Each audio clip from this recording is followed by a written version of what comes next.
Такие маленькие. Еще непонятно, сколько грамм они весят, эти малипузики.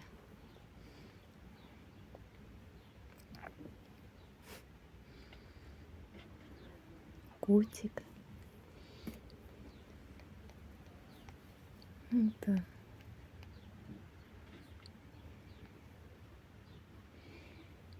вот такие.